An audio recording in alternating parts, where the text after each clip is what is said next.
E aí pessoal, professor Jessé falando aqui, vamos terminar nossos conteúdos sobre mecanismos de catálise, tá bom? Alguns termos importantes, bem legais aí sobre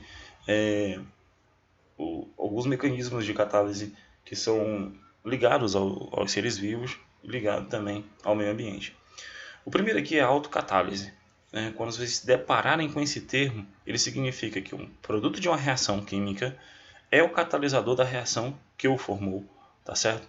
À medida que a reação avança, sua rapidez aumenta. Opa, professor, então o produto da reação química é o catalisador da reação que o formou. Então, eu botei uma reação química aqui. Durante o processo reacional, à medida que ela vai acontecendo, ela vai formando os seus produtos. Dentro dos produtos, eu tenho um catalisador. No caso, eu tenho aqui o óxido de nitrogênio, certo? Essa molécula aqui, ela é o catalisador. Até coloquei em evidência aqui para vocês. Ela é o catalisador da reação. Então, à medida que a reação vai acontecendo e essa substância vai sendo produzida, a velocidade da reação aumenta, a rapidez da reação vai aumentando. Então, a própria reação gera seu próprio catalisador e ela vai ficando cada vez mais rápida durante o processo reacional. Então, isso é a autocatálise, tá bom? Quando vocês se depararem com esses termos, já sabem o que ele quer dizer. Os inibidores. Pessoal, muito cuidado com os inibidores, eles são muito importantes, porque um inibidor ele tem um efeito contrário ao catalisador, ao do catalisador. Se o catalisador ele acelera o processo da reação sem ser consumido, o inibidor ele diminui a velocidade, a rapidez da reação química, ela se torna mais lenta. Pontos importantes sobre os inibidores, tá? A aplicação auxilia os químicos no estudo de reações químicas muito rápidas. As reações muito rápidas elas são difíceis de serem estudadas porque acontecem de forma explosiva e não tem como eu fazer o mecanismo, estudar como é que ela acontece de forma efetiva. Então, os químicos adicionam inibidores nesses processos para que elas se tornem lentas e aí o estudo seja mais efetivo. Tá? Outro ponto importante, usado na indústria química como conservante. Os alimentos, os diversos alimentos que têm prazos de validade estendido, tá bom? Dentro da composição química deles é adicionado inibidores para que o produto se mantenha por um período de tempo sem perder as suas características, tá bom? Existem produtos aí que tem 3, 4, 5 anos de validade e é interessante que vocês tenham conhecimento que nesses alimentos são adicionados inibidores que têm um efeito contrário de um catalisador. Eles diminuem os processos reacionais, as reações se tornam lentas para que o produto não fique perecível num tempo muito curto. Então, tem que ter cuidado aí quando vocês forem consumir alimentos que têm um prazo de validade muito estendido. Tem que consumir isso com moderação, porque se esse inibidor faz isso com o alimento, deixa ele lá com essa característica, deixa um atum, por exemplo, 4, 5 anos dentro de uma lata conservando, o que isso pode fazer com o teu organismo? Então tem que ter muito cuidado, tá? Se alimente de alimentos mais de fonte orgânica, mais saudável, tá bom? E não com prazos de validade muito estendido. A última parte são as enzimas. Pessoal, as enzimas elas estão ligadas a processos biológicos, tá? Elas são catalisadores? São, mas quando são ligadas a processos biológicos, a gente chama aí de enzimas, muito utilizada na biologia. Elas são substâncias que aceleram as reações químicas dos processos biológicos, tá?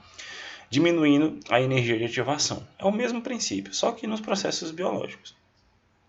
As enzimas, elas são proteínas, certo? Elas, em sua maioria, elas são proteínas e elas aceleram as reações químicas do metabolismo dos seres vivos. Uma enzima muito legal, tá, que eu tenho que colocar aqui para vocês, é a lactase. Tá? Acho que vocês já ouviram falar dela aí na biologia. Eu tenho aí a lactase, que é a enzima. Deixa eu colocar aqui o nome para vocês. Lactase. E essa proteína, tá bom? Ela atua na digestão da... Deixa eu colocar aqui em letra maiúscula. Da lactose. Opa.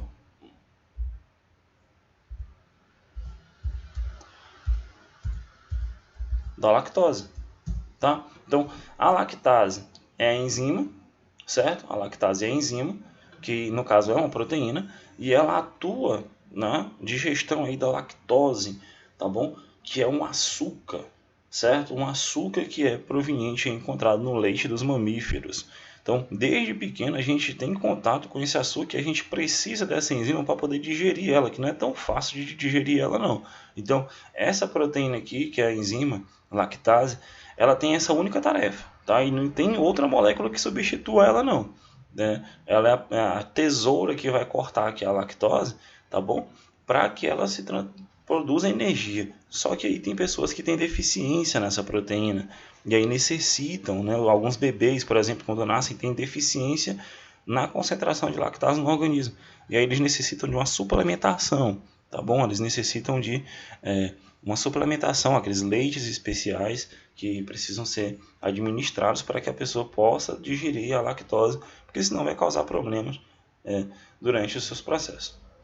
O mecanismo de atuação dessas moléculas é bem legal. A gente tem que conhecer o mecanismo de reação das reações, né, gente? É chamado de chave fechadura, tá? Das enzimas é conhecido como chave fechadura. A ideia mais aceita é que essas moléculas têm depressões em suas superfícies. Olha só, as enzimas elas têm essas depressões aqui, ó, esses buracos, tá? De forma mais grotesca. São depressões na sua superfície, tá bom? Que são chamadas de sítio ativos, tá? Deixa eu colocar aqui para vocês nessa informação. Essas depressões aí são chamadas de sítio, né? Sítios ativos. Deixa eu colocar aqui para vocês. Sítios ativos, tá bom? Então, esses locais aí são chamados de sítio ativos e só um tipo de molécula reagente chamada substrato tem a geometria adequada para encaixar, tá? Então, essa parte verde aqui é o substrato. E esse substrato é que encaixa, ele tem a geometria molecular perfeita para encaixar aqui. É como a lactase, tá? Que é a enzima, como se a lactase fosse essa parte laranja com essas depressões e a lactose fosse esse substrato aqui, gente, ó.